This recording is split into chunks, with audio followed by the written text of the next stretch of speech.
Assalamualaikum warahmatullahi wabarakatuh. Perkenalkan, nama saya Anisatun Nazilah dari kelas PAI 3A dari Prodi Pendidikan Agama Islam, Fakultas Tarbiyah, Institut Agama Islam Nahdlatul Ulama Kebumen. Ya, video ini dibuat untuk memenuhi tugas mata kuliah Administrasi Pembelajaran yang diampu oleh dosen Agus Salim Hamidi, SPDI. Di sini saya akan menjelaskan sedikit tentang prota dan silabus. Apa sih itu prota? Prota adalah susunan alokasi waktu pembelajaran selama 1 tahun untuk mencapai standar kompetensi atau SK dan kompetensi dasar atau KD yang diharapkan.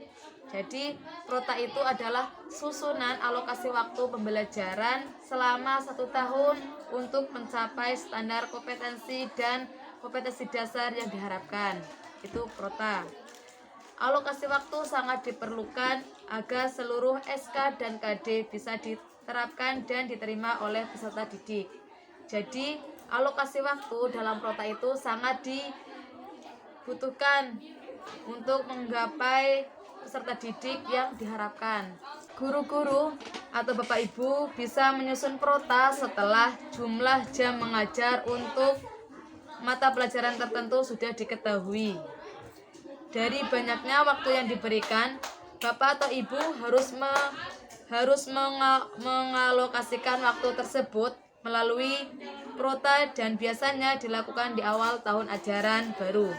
Jadi, para guru biasanya membuat prota setelah mengetahui jumlah jam mengajar untuk mapel tertentu.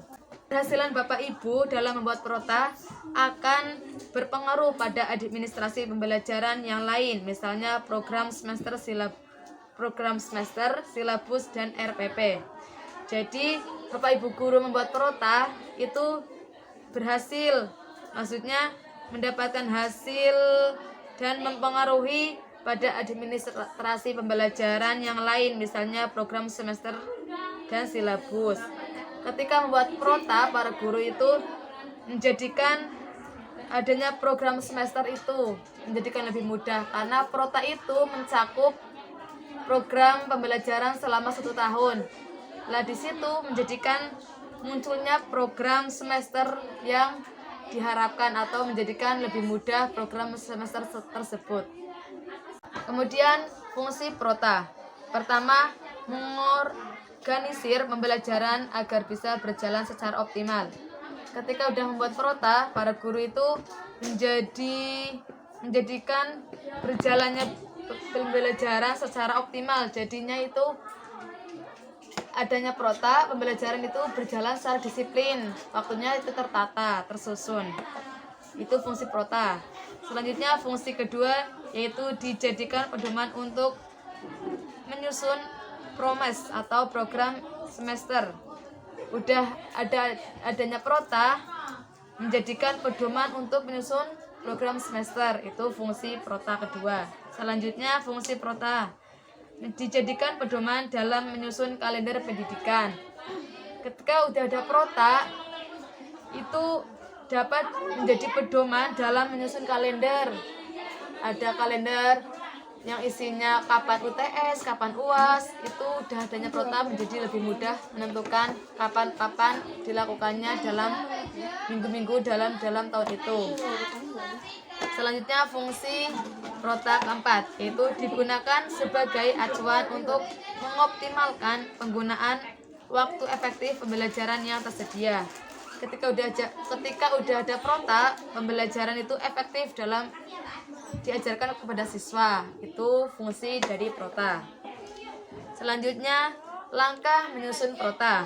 Pertama, menganalisis kalender pendidikan dan menyesuaikan kebutuhan berdasarkan ciri atau karakter unit satuan pendidikan Bapak atau Ibu guru. Ketika menyusun prota itu, yang pertama itu menganalisis kalender pendidikan dan menyesuaikan kebutuhan. Jadi membuat prota itu melihat kalender. Kan dalam prota itu terdapat alokasi waktu. Alokasi waktu itu ya kapan kita melakukan ini, kapan melakukan UAS, kapan libur. Itu dalam menyusun prota. Pertama itu menganalisis kalender. Selanjutnya memberikan tanda untuk hari libur, permulaan tahunan ajaran baru, minggu efektif untuk belajar. Itu penyusunan prota kedua.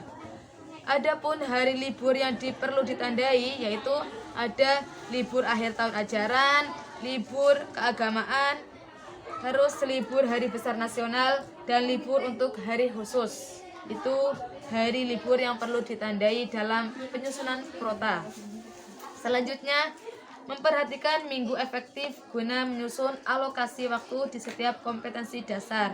Selanjutnya, dalam membuat prota itu, memperhatikan minggu di mana pembelajaran minggu itu harus efektif. Itu dalam penyusunan prota. Selanjutnya, langkah menyusun prota keempat, menetapkan alokasi waktu yang diperlukan setiap mata pembelajaran KD dan pokok bahasanya di minggu efektif.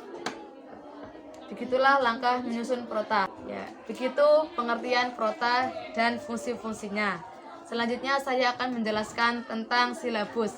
Apa sih itu silabus? Silabus merupakan seperangkat rencana serta pengaturan pelaksanaan pembelajaran dan penilaian yang disusun secara sistematis yang memuat komponen-komponen yang saling berkaitan untuk mencapai penguasaan kompetensi dasar. Jadi silabus itu ya tidak jauh sama prota. Terus fungsi silabus. Pertama, dapat dijadikan pedoman dan penyusunan buku siswa. Buku siswa itu memuat tentang materi pelajaran, aktivitas peserta didik, dan evaluasi pembelajaran. Terus fungsi silabus kedua, menjadi acuan dan penyusunan pembelajaran untuk semua mata pelajaran. Selanjutnya fungsi silabus ketiga, hasil pengembangan silabus dalam bentuk perangkat pembelajaran berfungsi sebagai alat untuk aktualisasi kurikulum secara operasional pada tingkat satuan pendidikan sehingga memudahkan guru melakukan pembelajaran.